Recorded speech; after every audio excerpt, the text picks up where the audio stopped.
Dje ka dhënë një vendim gjykata kushtetuese për Berishën. 8 muaj me vonesë. Që ishte antikushtetues, mund ta citosh lutem për publikun? Pra vendimi i gjykatës kushtetuese ishte që pas dhënies së arrestit shtëpiak për zotin Berisha, çdo 2 muaj GKK-ja duhet ta rishikonte masën. Pra është respektu masa, janë paraqit kërkesat nga avokatët për ta lehtësuar masën, pra sepse nuk ishte as për to arratis, nuk ndikonte as provat e kujt në gjithë më radh. Irena Gjoka vazhdonte bim asnjëherë edhe e majti aq sa e dim gjithë në liderin e opozitës. Po kjo ka pasoja, kjo nuk ka ato pasoja që kishte nxjerrë gjykata kushtetuese më rëm, që këtij takojnë të marrin 750.000 lekë paguajnë avokatët. Pra kjo është qeshara, kjo është turp. E para ka dhënë 8 muaj me vonesë vendimin.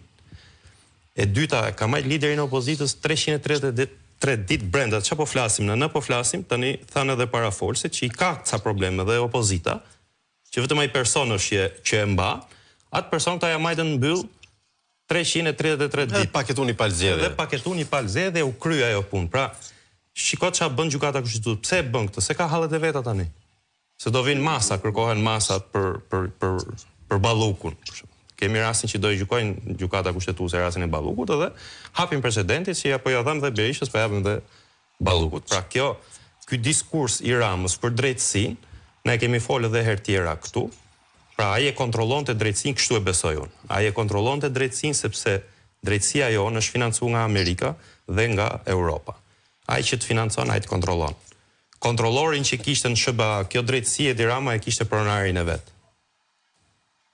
Pra, nuk kishte nevojë Edi Rama të shkote të i thoshte Altin Dumani që ma bëj këtë gjën kështu, ma bëj këtë gjën ashtu, apo Irena Gjokës. I thonë e prorët atje në SBA, e shtrëngojnë ata dhe kryhej kjo punë. Sot ka ndryshuar loja, nuk e dim se sa, se unë nuk është se jam nga këto që besoj pavarësisht shakave që bëjmë për Trumpin e kështu, nuk besoj që do rrëzojnë Trumpi këtë, po sot ka ndryshuar loja dhe Rama duke ardhur do bëhet edhe më i ashpër me drejtësinë. Pra do bëhet edhe më i ashpër sepse me sa duket ka ndryshuar kontrolli ndaj Spakut dhe Spaku me gjithë atë stërmundimin e madh që i tha Belindës që pezulloje herë nga detyra, pra se du të kemi parasysh edhe masat që ja dhanë ndaj Belindës. Janë lehtësuese shumë. Janë favorizuese. Edhe pse janë favorizuese, ky prap nuk e lejon.